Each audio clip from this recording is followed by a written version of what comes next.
నమస్తే welcome to Rudra TV. IPL 2025 లో Chennai super Kings వరుస పరాజయాలతో సతమతమవుతోంది. రుతురాజ్ గైక్వాడ్ గాయపడిన తర్వాత మళ్లీ కెప్టెన్సీ బాధ్యతలు చేపట్టిన ఎంఎస్ ధోని నాయకత్వంలో కూడా చెన్నై జట్టు బాగా రాణించలేకపోయింది. చపాక్ మైదానంలో కోల్కతా నైట్ రైడర్స్ తో జరిగిన మ్యాచ్ లో చెన్నై 20 ఓవర్లలో 9 వికెట్లకు 103 పరుగులు మాత్రమే చేయగలిగింది. ఇది చపాక్ లో చెన్నై జట్టు అత్యల్ప స్కోర్ గా మారింది. ఈ సమయంలో చెన్నై బ్యాటర్ రాహుల్ త్రిపాఠి తన పేరు మీద చెత్త రికార్డును నమోదు చేసుకున్నాడు.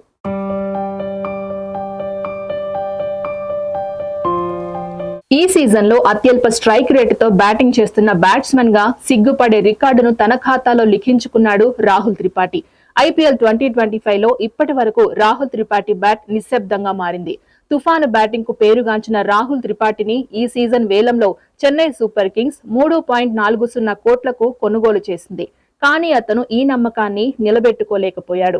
రాహుల్ ఇప్పటి వరకు ఆడిన 4 మ్యాచ్లలో 4 ఇన్నింగ్స్లలో 11.50 సగటుతో 46 పరుగులు మాత్రమే చేయగలిగాడు. దీంతో త్రిపాఠి ఇప్పుడు ఈ సీజన్ లో స్ట్రైక్ రేట్ పరంగా చెత్త రికార్డును సృష్టించాడు. ఏప్రిల్ 11న కోల్కతాతో జరిగిన మ్యాచ్ లో త్రిపాఠి 22 బంతుల్లో 73 స్ట్రైక్ రేటుతో 16 పరుగులు మాత్రమే చేసి పెవిలియన్ కు తిరిగి వచ్చాడు.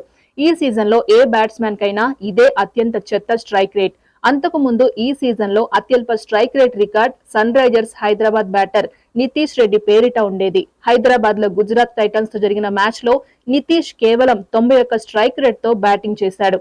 ఆ తర్వాత విరాట్ కోహ్లీ నిలిచాడు. చెన్నైలో సిఎస్కే తో జరిగిన మ్యాచ్ లో కోహ్లీ 103 స్ట్రైక్ రేట్ తో బ్యాటింగ్ చేశాడు. ముంబైకి చెందిన తుఫాన్ బ్యాటర్ సూర్యకుమార్ యాదవ్ 4వ స్థానంలో నిలిచాడు. ముంబైలో బెంగళూరుతో జరిగిన మ్యాచ్ లో సూర్య కేవలం 108 స్ట్రైక్ రేట్ తో బ్యాటింగ్ చేశాడు. ఐపీఎల్ 2025 పక్కన పెడితే రాహుల్ త్రిపాఠి గత సీజన్లలో అద్భుతంగా బ్యాటింగ్ చేశాడు. Rahul Sunrisers Hyderabad, Rising Pune Super Giants, Rajasthan Royals, Kolkata Knight Riders తరపున ఆడాడు. అతను ఇప్పటి వరకు 95 మ్యాచ్లు ఆడాడు. అతను 93 ఇన్నింగ్స్లలో 27.26 సగటుతో 2236 పరుగులు చేశాడు. అతని స్ట్రైక్ రేట్ 139.31గా నిలిచింది.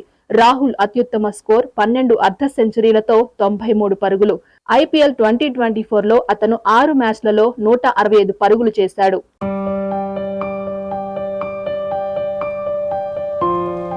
ఇది ఇవాల్టి interesting update. Keep watching Rudra TV.